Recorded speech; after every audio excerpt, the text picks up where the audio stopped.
آئیے آپ کو براہ راست لے چلتے ہیں اسلام آباد، جہاں پہ عطا طاہر اس وقت میڈیا سے گفتگو کر رہے ہیں۔ میں قول و فعل میں تضاد نہیں ہے، ملکی مفادات ہمیں عزیز تر ہیں۔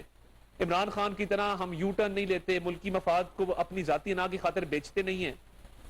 کیسز سے بچنے کے لیے 6 سال فورن فنڈنگ کو نہیں لٹکاتے، توشہ خانہ کے کیس میں لیٹ نہیں جاتے کہ میں اور بچوں کی طرح رونا نہیں شروع کر دیتے کہ میں نے عدالت میں نہیں جانا، میں نے جواب نہیں دینا۔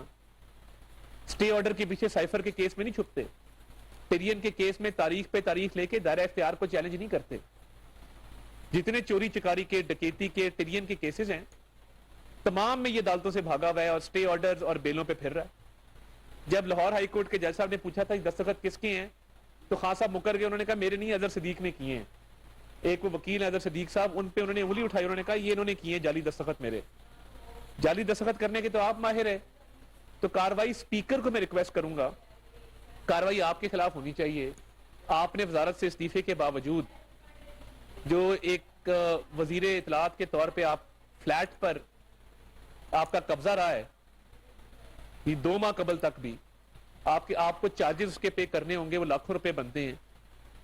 آپ نے سرکاری وسائل کا جو استعمال کیا ہے، ملازمین، گاڑیاں اور جو فلیٹ آپ نے رکھا ہے، تو کاروائی تو آپ کے خلاف ہونی چاہیے۔ سرکاری فلیٹ میں ناجائز قابض کے طور پہ رہنے والے فواد چودھری کو جعلی دستخط کا الزام لگاتے ہوئے شرم آنی چاہیے تھی، مگر شرم اس کو آتی جس کے پاس ہو۔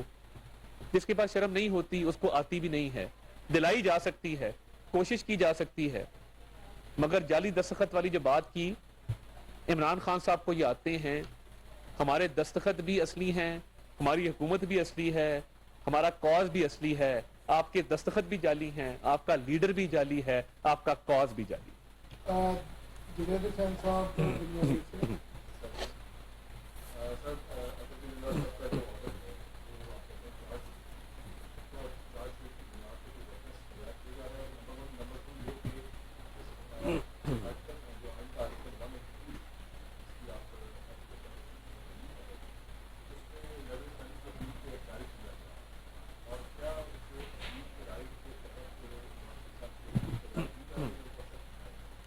بہت شکریہ جی۔ دیکھیے، سب سے پہلی بات یہ ہے کہ چارج شیٹ بالکل ہے، اور میں نے خبروں میں دیکھا کہ 2 ریفرنس دائر ہو چکے ہیں۔ ایک کوئی اسلام آباد کے وکیل صاحب ہیں سبتین صاحب، ان کی طرف سے آیا ہے۔ ایک قصور کے وکیل صاحب ہیں ڈوگر صاحب، ان کی طرف سے کل ایک ریفرنس آیا ہے۔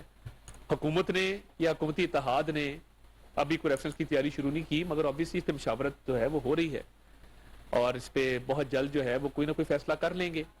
جو نظر ثانی کا معاملہ ہے، دیکھیے سپریم کورٹ سے کوئی بھی آرڈر فائنلٹی اٹین کر جائے اور وہ فائنل ہو جائے تو اس کے بعد پھر اس میں مزید گنجائش نہیں رہتی اپیل کی۔ یہ آخری کورٹ ہے، اس نے جو لکھ دیا وہ تا قیامت اسی طرح رہے گا، باقی فیصلے قیامت والے دن ہوں گے۔ تو اس لیے نظر ثانی کا ایک رائٹ ضروری تھا۔ فی الحال ایسی کوئی اپیل ابھی تیار نہیں کی گئی۔ یہ محسن داوڑ صاحب ایم این اے اس ترمیم کو لے کے آئے تھے، اور یہ اس لیے لائے تھے کہ بہت سارے پسے ہوئے طبقات، بہت سارے جو مرحوم جن لوگ جو محروم ہیں لوگ، اور جن لوگوں کی حق تلفیاں ہوئی ہیں، ان کو یہ موقع ملے کہ وہ اپنی اپیلیں دائر کر سکیں۔ تو اس پہ بھی فی الحال سیاسی جماعتوں نے کوئی اپیل دائر کرنے کا فی الحال فیصلہ نہیں کیا، جب ہوگا تو آپ کو مطلع کر دیا جائے گا۔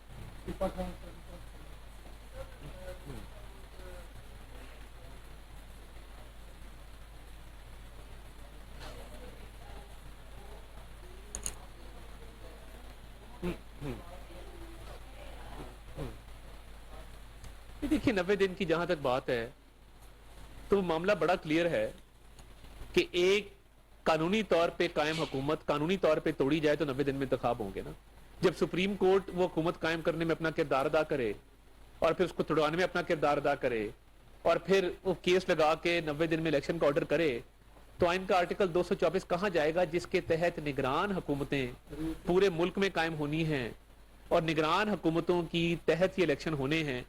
کل جو چھوٹے صوبوں کی طرف سے، اور وہ چھوٹے صوبے نہیں ہیں، وہ بہت بڑے صوبے ہیں، ہمارے دل کے بہت قریب ہیں، قرارداد منظور کی گئی کہ اگر پنجاب میں پورے ملک سے پہلے انتخاب ہو گیا تو پنجاب کے الیکشن کا نتیجہ پورے ملک پر اثر انداز ہوگا۔ اب مجھے بتائیں نا، 141 قومی اسمبلی کی سیٹیں پنجاب میں ہیں، 16 قومی اسمبلی کی سیٹیں بلوچستان میں ہیں. اب اگر پنجاب کا الیکشن پہلے ہوتا ہے, جو بھی جماعت پنجاب میں آئے گی اس کو پورے ملک میں فائدہ ہوگا. یہ آئین کی روح یہی ہے کہ پورے ملک میں بیک وقت انتخابات کا انعقاد کروایا جائے. تبھی کیئر ٹیکرز کا کانسیپٹ پاکستان میں ہے, باقی ممالک میں نہیں ہے. اگر ایسی بات ہوتی تو آپ کو تاریخ میں مثالیں ملتی کہ کبھی ایک صوبے کا الیکشن پہلے ہو رہا ہے, ایک کا بعد میں ہو رہا ہے. ایسی بات ہی نہیں ہے, نہ اس کی آئین کے اندر گنجائش موجود ہے. آخری سوال ثاقب صاحب. جی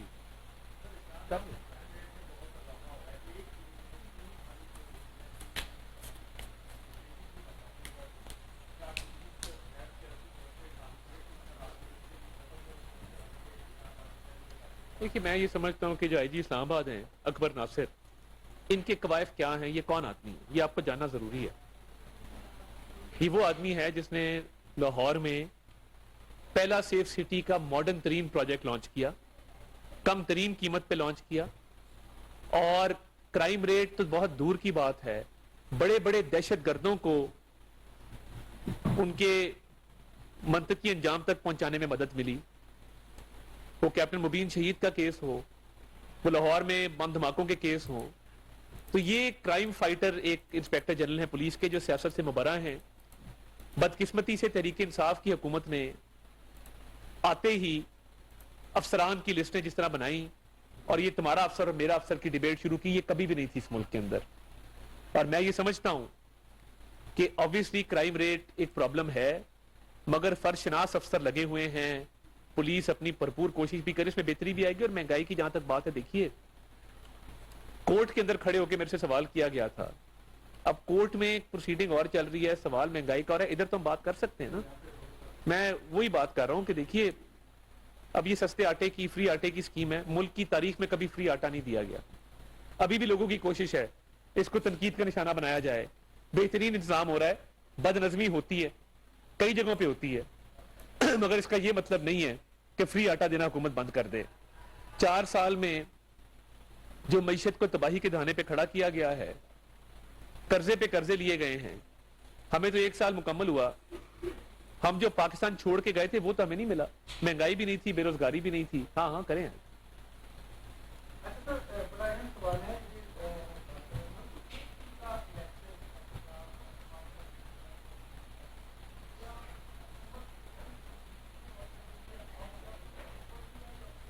دیکھیے میرا تو خیال ہے کہ بالکل سنجیدگی سے غور کر رہی ہے. پہلی بات تو یہ ہے کہ فیڈرل گورنمنٹ اپنی مدت پوری کرے گی جو کہ 12 اگست 2023 اللہ تعالیٰ کے فضل سے انشاءاللہ. الیکشنز بیک وقت ہونے ہیں. مجھے تو یہ سمجھ نہیں آ رہی کہ جو الیکشن کا شور ڈال رہے ہیں تحریک انصاف والے, مجھے تو کئی کیمپین کرتے نظر نہیں آ رہے. وہ بھی الیکشن کے لیے تیار نہیں ہیں. ان کو بھی پتا ہے کہ ملک کی تاریخ میں الیکشنز ایک ہی دفعہ ہوتے ہیں, اور ان کی بھی جو نعرے ہیں وہ چاہتے ہیں کہ ہم کھینچ کھونچ کے ڈیٹ کو اکتوبر سے پہلے لے آئیں. تو یہ تو نظر آ رہا ہے کہ تحریک انصاف کی بھی تیاری نہیں ہے, کیمپین انہوں نے بھی شروع نہیں کی, ان کے بھی امیدوار جو ہیں وہ خاموشی سے گھر بیٹھے ہیں. تو الیکشن ایک ہی دفعہ ہوگا, پورے ملک میں ہوگا, اور میرا خیال ہے کہ جب بھی ہوگا تو تمام سیاسی جماعتیں اس کو تسلیم انشاءاللہ کریں گی. بہت شکریہ.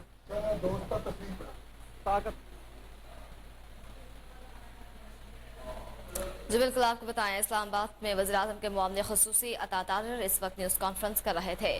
انہوں نے کہا کہ ملک میں انصاف اور عدل کی بالادستی چاہتے ہیں.